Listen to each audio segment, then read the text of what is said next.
the largest in Southeast Asia, and the world's fourth largest, is on a real growth path.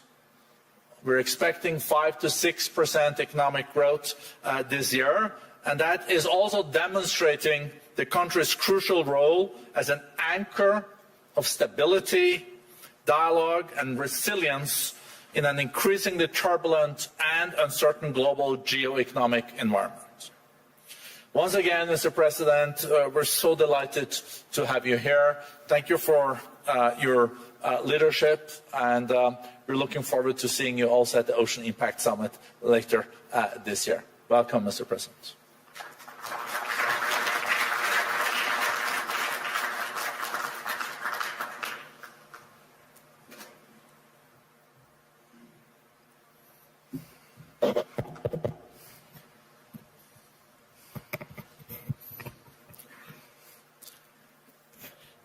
Distinguished President and CEO of the WEF, Mr. Borge Brende, ladies and gentlemen, Bismillahirrahmanirrahim. Assalamualaikum warahmatullahi wabarakatuh. Shalom, Salve, Om Swastiastu. Ladies and gentlemen, we gather here in Davos at a time of great uncertainty, a time when wars continue to break out, a time when trust between nations, between institutions, between peoples is fragile.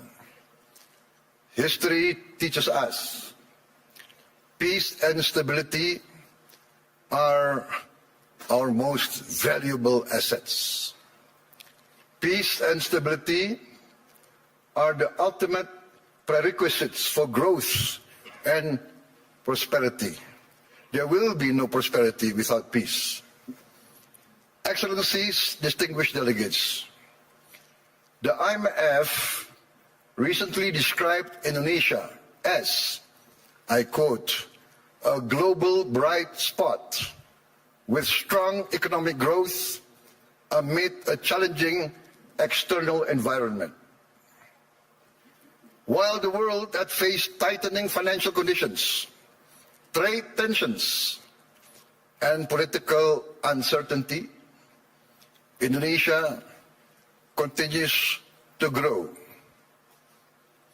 Indonesia's economy grew by more than 5% every year over the last decade.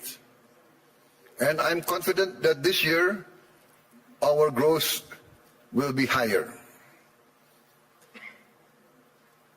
Our inflation remains at around 2%. Our government deficit is now kept below 3% of our GDP. International institutions did not praise us because of unfounded optimism. They did so because of evidence. They recognize that Indonesia's economy is resilient. Our policies have been and will always be well calibrated. Peace and stability in Indonesia over the years did not happen by chance.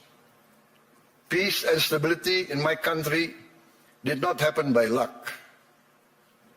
It happened because we, Indonesia, have and will always continue to choose unity over fragmentation, friendship and collaboration over confrontation, and always friendship over enmity.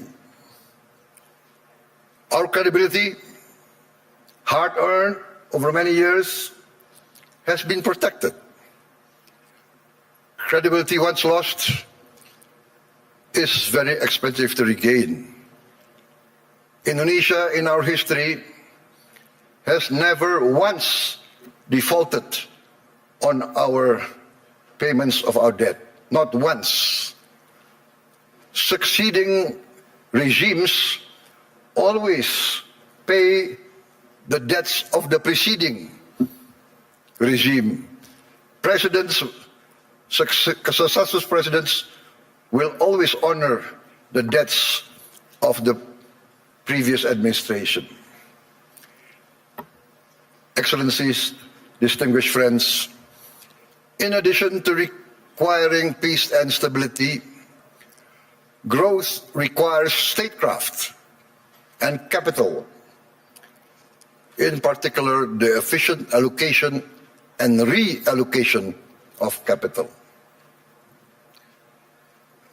That is why last February we established our sovereign wealth fund, Danantara Indonesia. Danantara means the energy to power the future of Indonesia. Danantara is a sovereign wealth fund with $1 trillion in assets under management. With Danantara, I can stand here in front of you as an equal partner. Indonesia is now not only a land of peace and stability. Indonesia now is more and more the land of opportunity. Once again, I mentioned that I am convinced that our growth, the growth of our economy will be significantly surprising to many in the world. With Danantara, Indonesia is now able to be your partners. We will co-invest and grow with you. Danantara is established to finance and co-finance the industries of the future. We are determined to industrialize our country in a significant way. The industries of the future must be executed well and wisely. That is why we built Danantara with strong oversight and institutional responsibility. And we try to find the best executives to direct the leadership of Danantara. Danantara now manages 1,044 state-owned enterprises. We are going to bring this down to around at most 300. We will rationalize, we will get rid of inefficiency. We want the best governance and the best management under international standards. I have allowed Danantara to recruit expatriates, foreign citizens, to be able to lead these companies. We want the best brains and the best minds in the world. This is, in fact, how we run Indonesia now.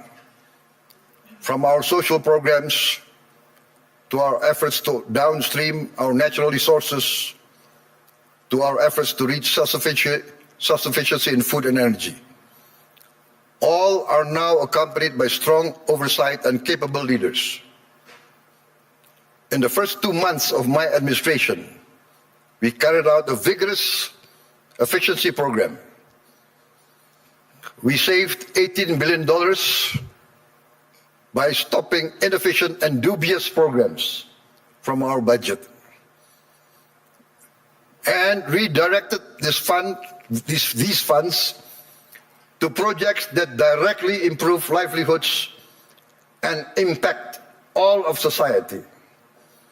As a result, on January 6, 2025, we started our free nutritious meals program for pregnant and lactating mothers, infants, and all Indonesian children.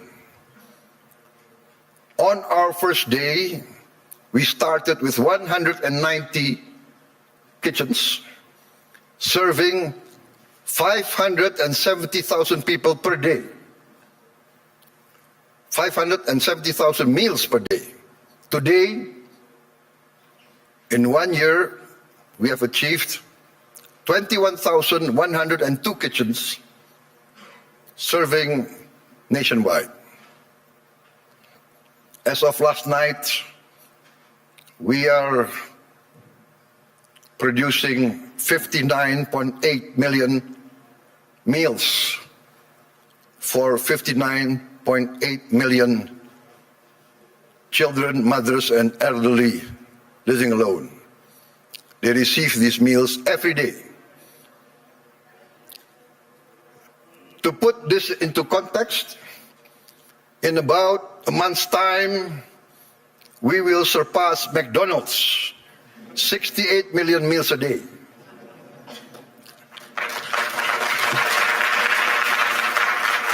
We started in January of last year. This year, we aim to serve 82.9 million meals a day. All children of Indonesia, from the womb of their mother up until they reach 18 years of age, benefit from this program. For pregnant and lactating mothers, we deliver the meal daily to their home.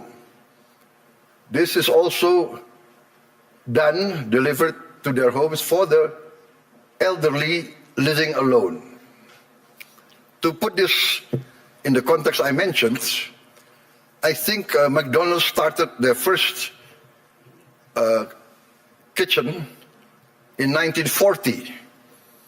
To reach 68 million, it took them 55 decades more. We will reach 82.9, I hope, by the end of December 2026. But my people say, no, sir, we will reach 82.9 before December. So hopefully we will achieve this. In addition to strengthening our children, our free meals strengthens our economy. More than 61,000 micro, small, and medium enterprises and cooperatives are now a part of this supply chain. We are creating more than 600,000 jobs just at the kitchens.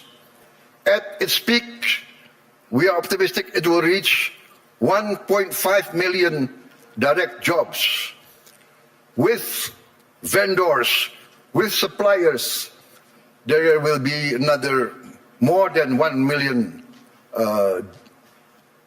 livelihoods embraced and improved. This is why I'm convinced that our growth will reach impressive numbers. Our social policies must expand productivity and produce growth. Today, 70 million Indonesians receive free medical checkup, and they will receive free medical checkup once a year for the rest of their lives. And this will increase to all the children and the adults of Indonesia. We are providing free medical checkup to all citizens of Indonesia. This is not a populist program. This is a rational program to save money. By detecting illness, disease at an early stage, we will save much more in the long term in treatment. This actually is a productivity improvement program. My experts say that in the long run, we will save many, many billions of US dollars. Last year, for instance, we renovated 16,140 schools.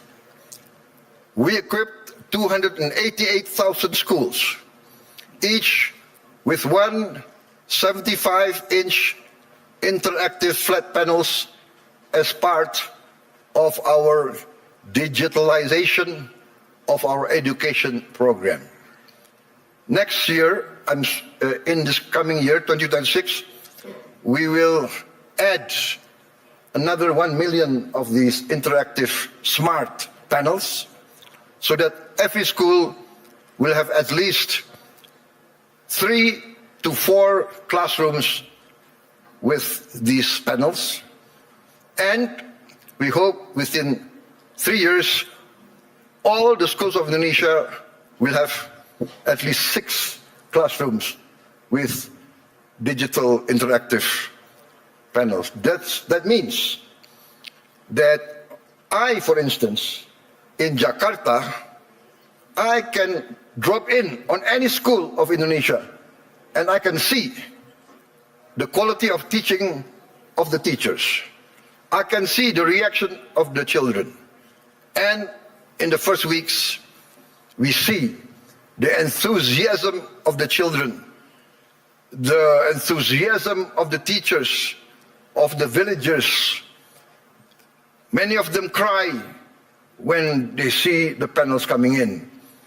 We get messages, Mr. President, in the entire history of this village, we have never felt that the central government knows about us. This is the first time we feel that the central government cares about us and is now in our village, is now helping to teach our children. This is, for me, heartwarming, because what we are doing is we are empowering the future generation of Indonesians.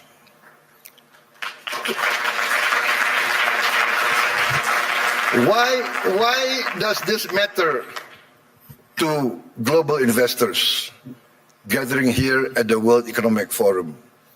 Because I am of the conviction that human capital determines long-term growth, long-term returns. Human development, human resources is the key to a thriving and successful nation. Lack of education is the path towards failed states. No country can hope to be stable and prosper if its people are illiterate, if its people are not able to keep up with modern science and technology. In addition, this year we will increase the renovation. I'm determined to modernize and renovate 60,000 schools. I'm also building 1,000 schools, what I call integrated, comprehensive schools with modern facilities, with modern laboratories, 1,000. I have already, 500, but I've already built 160 schools, boarding schools for the very poor. So this is maybe unique, because usually the children of the upper class, the children of the wealthy, go to boarding school. But I now make boarding schools for the very poor.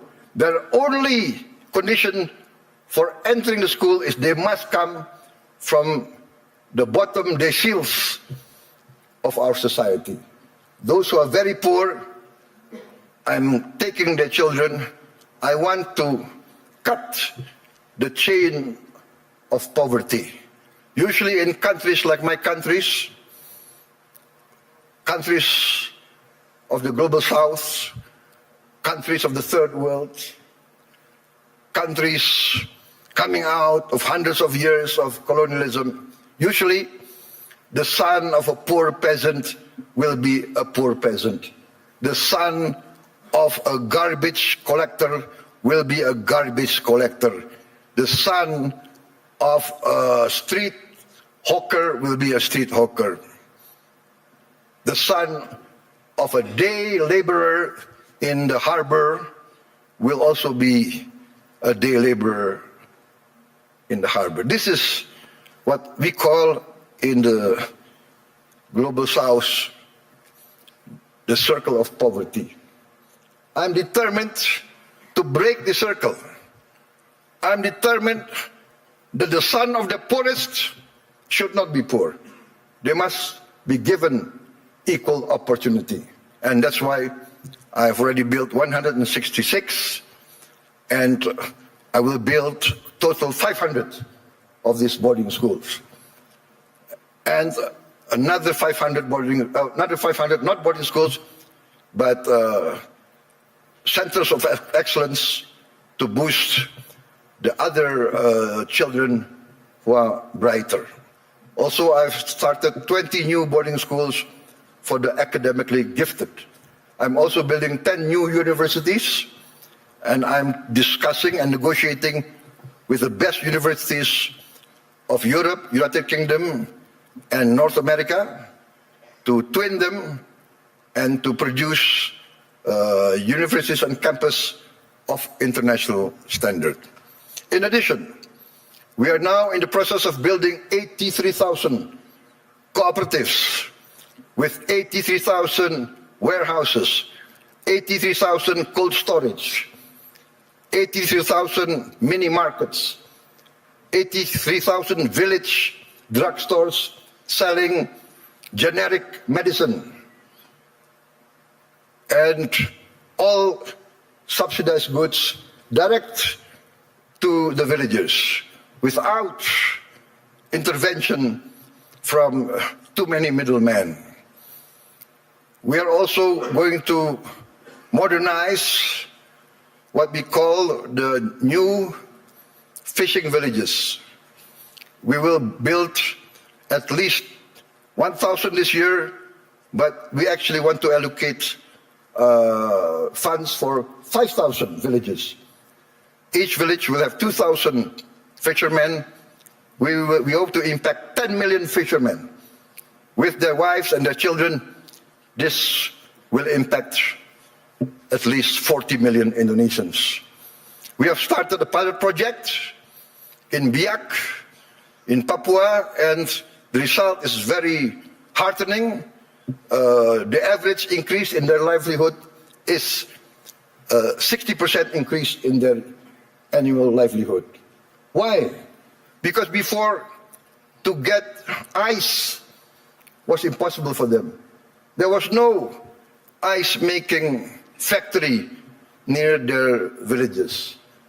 To get diesel very far, we will build diesel stations in every village. They will have access very easy. Ladies and gentlemen, let me say this clearly. There is no investment climate without the certainty of equitable rule of law. Nobody will come in to invest in a country that is lawless or of dubious legal tradition. I am determined under my administration to ensure the rule of law. The rule of law must prevail over any vested interests. In 2025, Indonesia, as I promised, we will confront, and we have confronted corruption directly, firmly, and openly. As any person dealing with an illness, with a disease, we must have the courage to acknowledge the illness and disease that we suffer. We are determined directly to fight against this corruption. It's challenging, Not many people believe we can do it, but we have no choice. I have no choice. I have been inaugurated, I have been sworn in to uphold the Constitution and the rule of law. In my first weeks in government, we uncovered massive abuse in fuel and crude oil governance. In all sectors of the economy, we found illegality, illegal practices. In my first year of administration, we have already confiscated 4 million hectares of illegal plantations and illegal mines. It is amazing. I call this not free enterprise. I call this not the free market. I called it openly greedonomics, the economics of greed, the economics of rapacious practices. Maybe in many of your countries, there was a period like this, a period of the robber barons. I have confiscated 4 million hectares, but 2 days ago, I led a cabinet meeting by Zoom from London, and we decided to confiscate or to revoke the licenses of 28 corporations which had licenses over 1.01 million hectares. I revoked because we found them violating laws. They were building plantations on protected forests. This is a flagrant undermining of the rule of law. Perhaps these rapacious so-called entrepreneurs feel that they need not recognize the sovereignty of the Indonesian government. Or perhaps they feel they can buy all Indonesian government officials. I have reports that some of these people in their meetings say, oh, it's okay, there is no government official that cannot be bought. Well, I challenge them to try to buy officials for my administration. They will come to find themselves a big surprise. Combined with the 4 million hectares of illegal plantations already confiscated, we have, in fact, enacted the boldest, the most daring forest law enforcement effort in the history of Indonesia. We have closed, up to now, 1,000 illegal mines. But my staff, my people report to me, sir, there is at least another 1,000 or more. There could be as many as 666 corporations that violate the law. So I say, what can we do? We can only have the courage to enforce the law. There can be no compromise. There can be no turning back. My people demand this, and we are determined to serve our people in honesty. We are determined, I am determined to uphold my oath, defend the Constitution of my country, enforce the law of the land. You might not have heard our story because we are people who do not like to be flamboyant. We are low-key. We tend to be below the radar. But we are very determined in our effort to keep up with the rest of the world. You might not have heard this story, but extreme poverty in Indonesia fell to its lowest level in history. I'm determined in the next 4 years we will eradicate extreme poverty and we will bring down poverty as a whole. That is my mission in my life. That is my mission in the remaining years of my life. There is nothing more honorable. There is nothing more satisfying than bringing down poverty and bringing down, eradicating hunger. There is a saying I learned from my elders. One of my elders, very wise man, very honest political leader, he told me, Prabowo, the duty of a leader is very simple. The leader of this country, if you want to be leader of the country, you must work so that the poor and the weak can smile and can laugh. Very simple. What does that mean?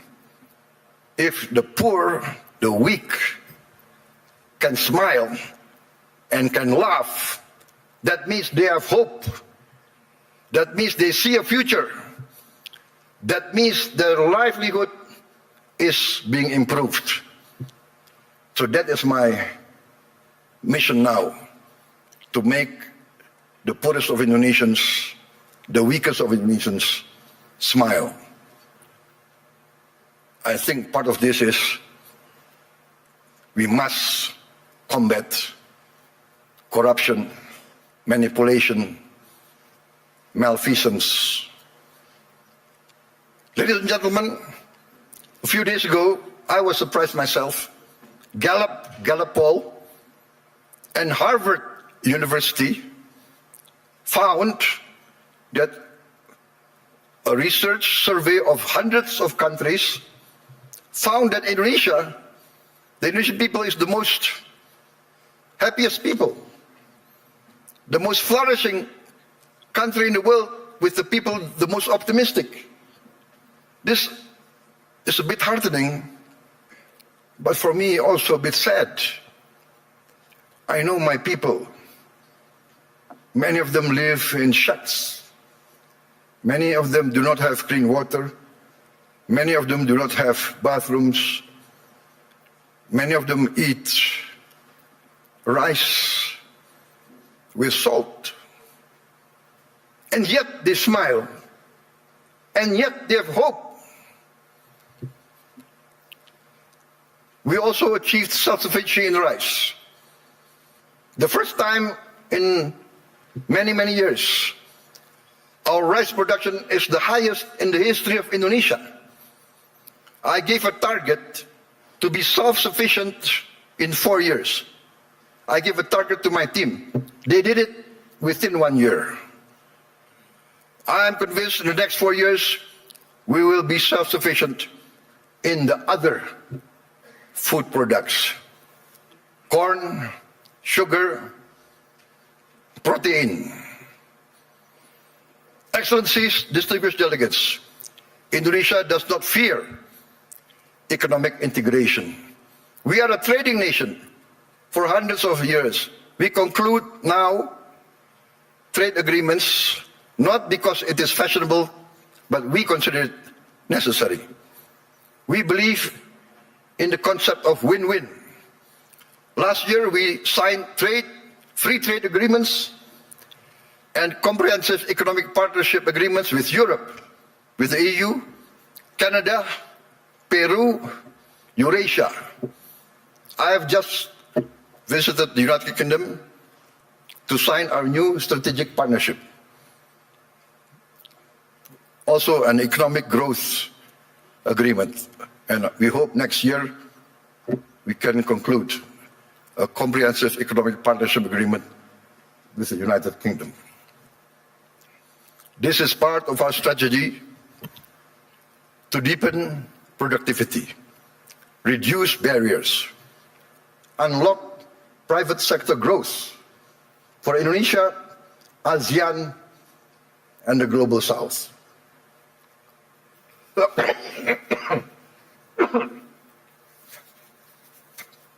Excuse me. We believe that trade integration, when done fairly, is not a threat to sovereignty. We believe trade is a tool for prosperity. Indonesia has a clear vision. We are determined to become a modern country, integrated with the global economy, providing good quality of life for its citizens, living free of poverty and hunger. But we understand very well this cannot be achieved by slogans alone. It requires determination, good governance, clean government, free of corruption and malfeasance. And in the end, we must have efficient public administration. We must also enact a new culture in our bureaucracy.